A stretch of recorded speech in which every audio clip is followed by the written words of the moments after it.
함께 기도하심으로 6월 27일 매일 주신 기도회를 시작하겠습니다.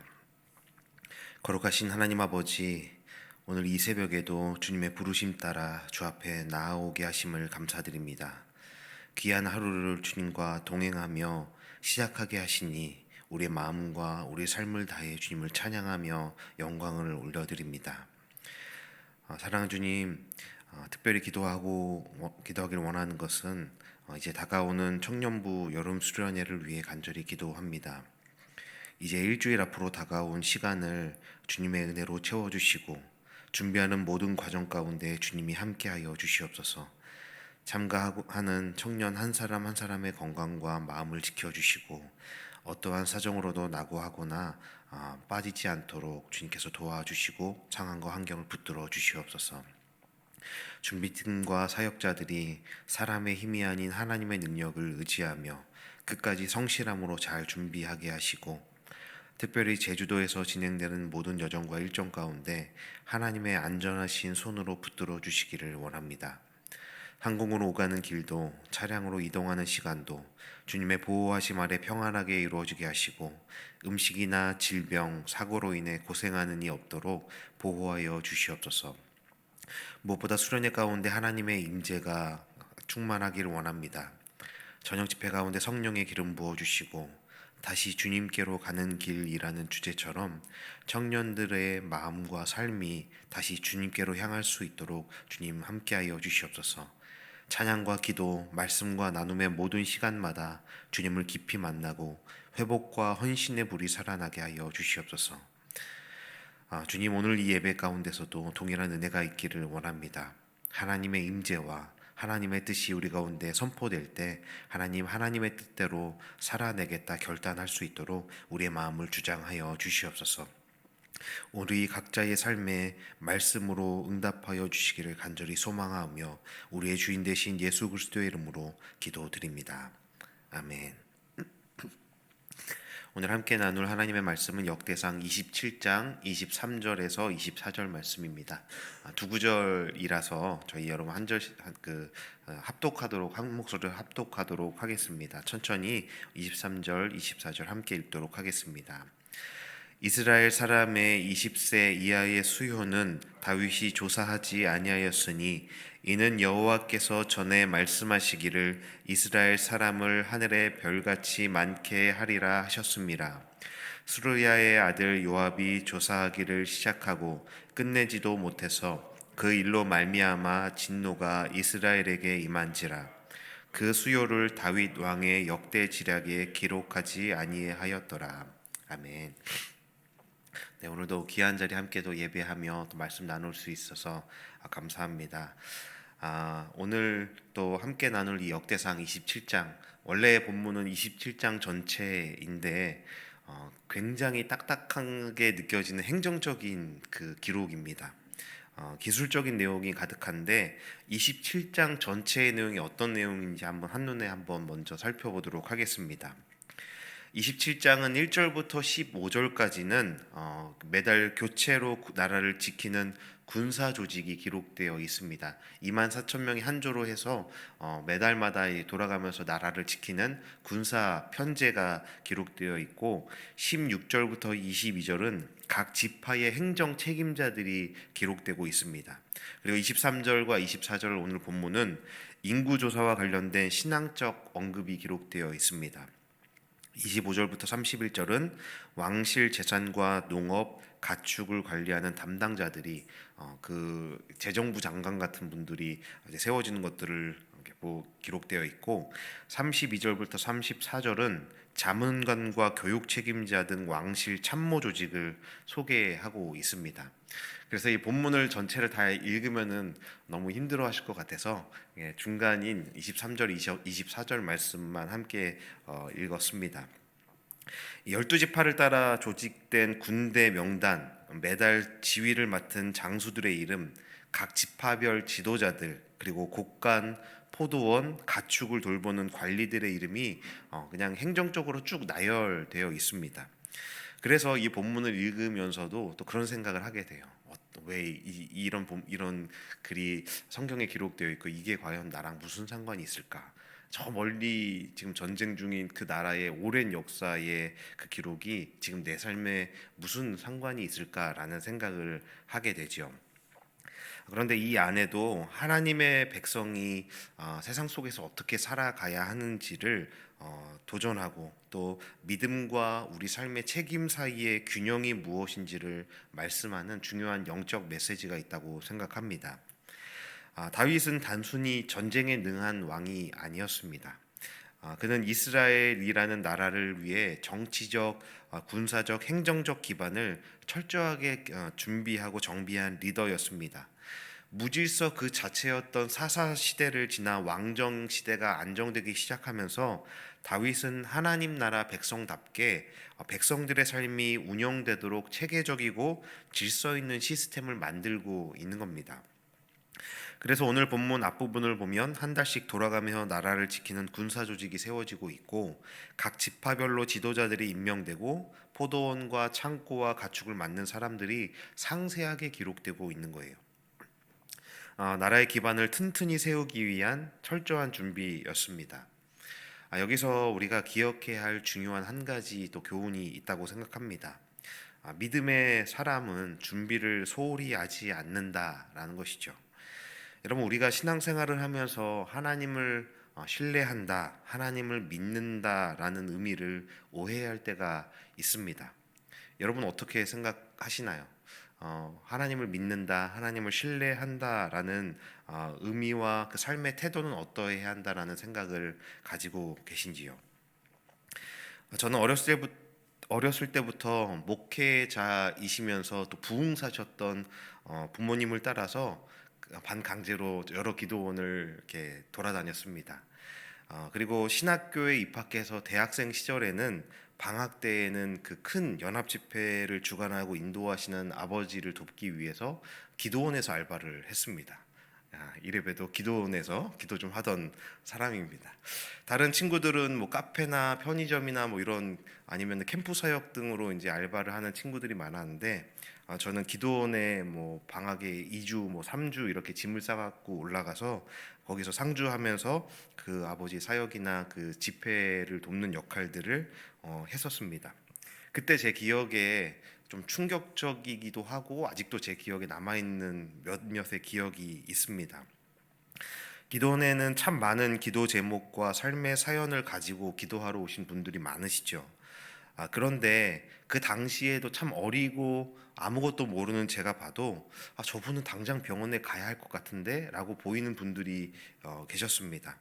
당장 병원에 입원해 계셔야 되고 여기가 아니라 병원에 누워 계셔야 하지 않나 라는 생각을 하게 되는 분들을 보게 되었어요.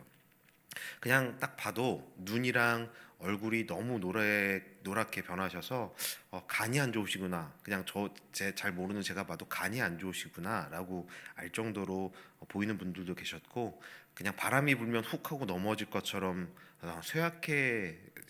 쇠약하신 분들이 오히려 금식하며 기도하고 계신 것들을 보면서 저는 좀 의아함을 느끼게 되었습니다.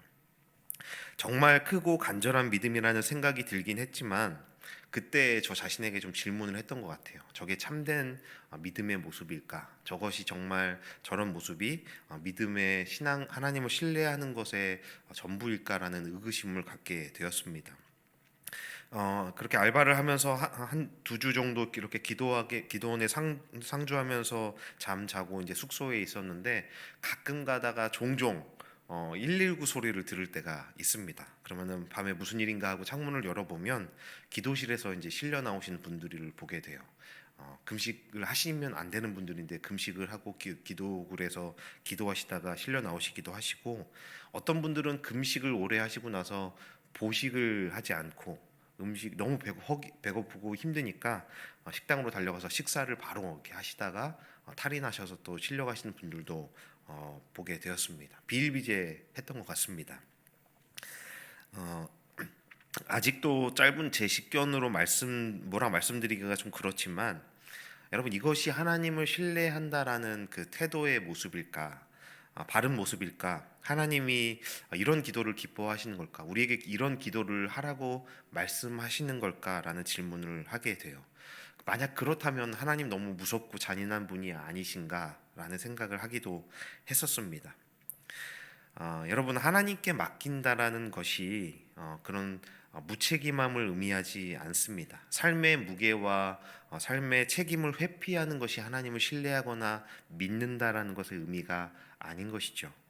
오히려 하나님을 믿기 때문에 우리는 더 성실하고 더 철저하게 준비하는 것이 믿음의 모습이지 않을까 생각합니다. 믿음은 현실을 외면하거나 도피하는 것이 아니에요. 하나님을 신뢰한다라는 것은 내게 맡겨진 삶의 자리에서 충실하게 성실하게 살아내는 삶의 태도인 것입니다. 누군가가 저에게 비전이 뭐냐, 꿈이 뭐냐라고 말한다면 어렸을 때는 막 이렇게 화려한 비전을 얘기를 하기도 했습니다. 선교지에 가서 찬양 집회를 하고 이러면서 그런 이야기를 했었는데, 이제는 그리 거창하진 않지만 저는 이렇게 대답합니다. 하루하루의 삶을 성실하게 살아가는 것이 제 비전입니다라고 항상 대답합니다. 그렇게 살아내다 보면, 하나님의 뜻대로 삶을 성실하게 살아내다 보면 저도 모르는 사이에 어느새 하나님께서 부르시고 계획하셨던 그곳에서 제 삶을 살아내고 있지 않을까라는 생각을 했기 때문입니다. 가정이든 직장이든 교회 공동체든 또는 어떤 아픈 관계 속에서든 하나님은 우리를 그 자리에 맡기고 보내신 것입니다.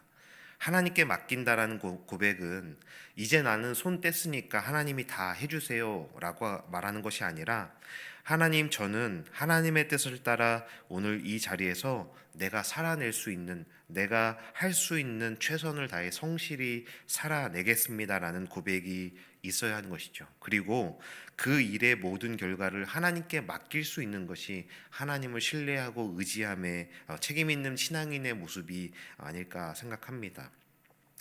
오늘 저는 이 다윗의 모습을 묵상하면서 그런 신앙인의 모습이 보였습니다.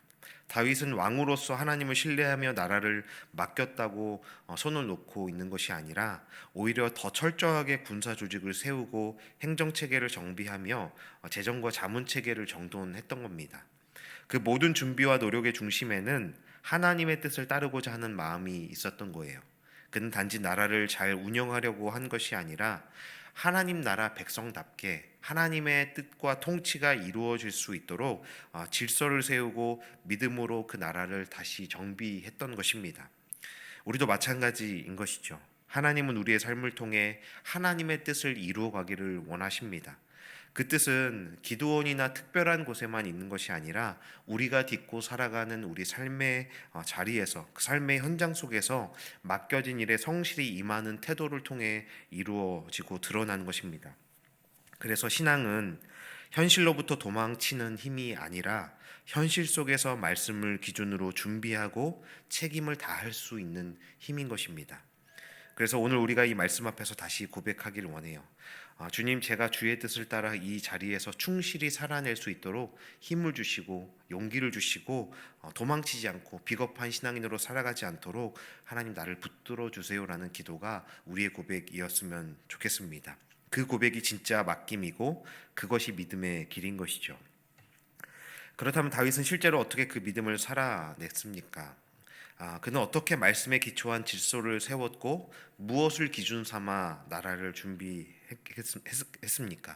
오늘 본문인 역대상 27장 23절 24절 말씀을 통해 가장 중요한 원리를 나눠보려 합니다. 겉보기엔 단순한 인구 조사에 대한 기록처럼 보이지만 이 짧은 두 구절에는 하나님을 믿는다라는 것의 삶의 태도가 무엇인지, 그리고 하나님의 뜻을 따라 준비한다는 것이 어떤 신앙의 자세인지를 보여주는 영적 메시지가 담겨 있습니다. 우리 23절 말씀을 함께 다시 한번 읽어보겠습니다. 이스라엘 사람의 20세 이하의 수요는 다윗이 조사하지 아니하였으니 이는 여호와께서 전에 말씀하시기를 하늘의 별같이 많게 하리라 하셨습니다. 무슨 뜻인가요? 다윗이 백성을 수를 조사할 때 전쟁에 참여하지 않는 20세 이하의 사람들은 수에 넣지 않았습니다. 이것이 단순히 실용적인 판단 때문만이 아닙니다. 그 이유는 명확한데, 하나님께서 이스라엘을 하늘의 별처럼 많게 하시겠다라는 다윗 언약, 자신에게 하셨던 약속과 언약 때문에 이렇게 행동하고 있는 겁니다. 다윗은 이 약속을 기억하고 있습니다. 자신이 아무리 왕이고 조직을 정비해야 할 위치에 있어도 하나님의 약속을 넘어설 수는 없다라는 것을 알고 있는 겁니다. 그래서 계산할 수 있는 숫자보다 하나님의 언약이 더 중요하다라는 믿음으로 수를 제한하고 있는 겁니다. 그리고 이어지는 24절은 역대상 기록과는 조금 동떨어진, 역대상은 이스라엘을 위로하고 소망을 주기 위한 기록이기에 실패의 역사가 기록되지 않는데 24절 이 말씀은 그럼에도 뼈아픈 기억을 상기시키는 기록인 것입니다. 24절도 함께 읽어보겠습니다. 수르야의 아들 요압이 조사하기를 시작하고 끝내지도 못해서 그 일로 말미암아 진노가 이스라엘에게 임한지라. 그 수요를 다윗 왕의 역대 지략에 기록하지 아니하였더라. 네, 여기서 말하는 사건은 사무엘하 24장에 나오는 인구조사 사건입니다. 다윗이 어느 날 하나님께 묻지도 않고 군대 장관인 요압에게 명령해서 온 이스라엘의 인구를 조사하게 명령하지요. 요압은 그 명령이 잘못되었다는 것을 알고 내켜하지 않았습니다. 왜냐하면 그 인구 조사는 단순히 인구를 파악하기 위한 것이 아니라 자신의 군사력이 어느 정도인지, 내가 가진 힘이 어느 정도인지를 가늠하기 위한 인구 조사였기 때문에 하나님을 신뢰하지 못한 마음에서 비롯된 조사라는 것을 요압은 알았습니다. 하지만 다윗의 명령으로 시작된 그 인구 조사는 결국 하나님의 진노를 불러왔고 나라에 큰 재앙이 임했습니다. 하나님은 다윗의 교만함을 다루셨고 다윗은 크게 회개해야 했습니다. 이 사건 이후로 다윗은 인구조사에서 매우 조심스러운 태도를 갖게 되지요. 오늘 본문에서도 20세 이하를 제외한 것도 인구를 전면적으로 다 기록하지 않는 것도 이전의 그 뼈아픈 기억과 경험 때문인 것입니다. 이 말씀이 우리에게 주는 아주 중요한 교훈이 있지요. 하나님의 뜻을 따르지 않는 인간의 계산은 결국 불신으로 이어지고 하나님의 진노를 부르게 된다는 것입니다. 우리는 종종 어떤 일을 앞두고 계산부터 먼저 시작할 때가 있어요. 손익을 먼저 따지고 가능성을 분석하고 숫자를 확인합니다. 물론 그것이 나쁜 일은 아닙니다. 계획하고 준비하는 것은 지혜이지요. 하지만 문제는 그 과정에서 하나님께 묻지 않는다라면 그것은 잘못된 것이라는 것이죠. 하나님의 말씀을 기준 삼지 않는 것, 그것이 문제인 겁니다. 인생의 큰 결정 앞에서 또는 일상의 작고 반복되는 일들 앞에서도 우리가 신뢰해야 할 첫 번째는 하나님의 말씀과 약속의 기준인 것입니다. 그 기준 없이 하는 모든 계산은 결국 우리 자신을 중심으로 하는 교만으로 흐르게 되는 것입니다. 다윗은 그 교만의 대가를 알고 있었습니다. 그래서 이번에는 끝까지 다 세지 않았고 하나님의 뜻이 멈추려 하는 곳에서 멈추는 지혜를 선택했다라는 것입니다. 오늘 이 본문이 우리에게 주는 중요한 진리는 이것이에요. 맡긴다라는 것은 손 놓는 것이 아니라 말씀에 따라 준비하는 것이죠. 다윗처럼 잘 준비해야 하지요. 가정도 직장도 교회도 우리의 사역과 삶의 모든 영역도 우리는 성실히 준비해 가야 합니다. 하나님께서 맡기신 삶의 자리에서 게으름 없이 충실히 책임을 감당해야 합니다. 그런데 동시에 우리는 그 준비의 기초가 하나님의 뜻 위에 있어야 한다는 사실을 기억해야 하는 것입니다. 내 욕심과 내 생각과 내 계산으로 세운 질서는 언젠간 무너집니다. 하지만 말씀 위에 세운 질서는 시간이 지나도 위기가 와도 무너지지 않습니다. 풀은 마르고 꽃은 시들지만 하나님의 말씀은 영원하기 때문입니다. 사랑하는 여러분, 오늘 이 새벽에 우리가 다윗의 삶을 통해 중요한 믿음의 태도를 배웁니다. 하나님께 맡긴다라는 것, 아무것도 하지 않는 무책임과 회피가 아니라 오히려 더 철저히 준비하고 더 성실히 감당하는 성실한 삶의 태도인 것입니다. 하나님은 우리가 말씀을 기준 삼아 삶의 자리를 책임 있게 살아가기를 원하십니다. 우리에게 맡기신 가정과 일터, 교회 안에서 믿음으로 질서를 세우고 하나님의 뜻에 따라 준비하고 맡겨진 역할에 최선을 다하는 것이 바로 하나님을 신뢰하는 삶인 것입니다. 계획할 때는 계획하십시오. 하지만 언제나 그 기준의 기초는 말씀에 두시길 바랍니다. 준비해야 할 일이 있다면 치밀하게 준비하지만 언제나 그 기초는 하나님의 뜻이어야 합니다. 맡겨야 할 순간이 찾아오면 마음을 내려놓지만 책임까지 놓치는 말아야 하는 것입니다. 그때 우리는 우리의 삶은 단순한 열심이 아니라 하나님의 뜻을 이루는 거룩한 통로가 될 것입니다. 말씀의 기준 삼아 말씀의 기초 위에 성실히 살아가는 우리의 삶을 통해 하나님은 하나님의 뜻과 나라를 이루어 가실 것을 신뢰하시기를 바랍니다. 오늘도 우리에게 맡겨진 또 맡기신 그 삶의 자리를 그 성실함과 신앙인다운 모습으로 그렇게 충실하게 살아갈 수 있는 저와 여러분이 되기를 주님의 이름으로 축원합니다. 함께 기도하시겠습니다. 하나님 아버지, 오늘도 말씀 앞에 우리의 마음을 세웁니다. 주님께서 맡기신 자리에서 말씀을 기준으로 살아가게 하시고 게으름이 아닌 성실함으로, 두려움이 아닌 믿음으로 우리의 하루를 준비하게 하여 주시옵소서. 주어진 관계와 일터와 또 공동체 안에서 주의 뜻을 따라 하나님 나라의 질서를 세우고 책임을 다하는 신실한 하나님의 사람으로 살아가게 하여 주시옵소서. 그런 우리의 인생을 통해 하나님의 뜻이 이루어지고 하나님의 나라가 확장되어 가기를 원합니다. 감사드리며 온 세상의 통치자이신 예수 그리스도의 이름으로 기도드립니다. 아멘. 함께 이 시간 말씀을 붙들고 함께 기도하며 나가십시다. 기도하겠습니다.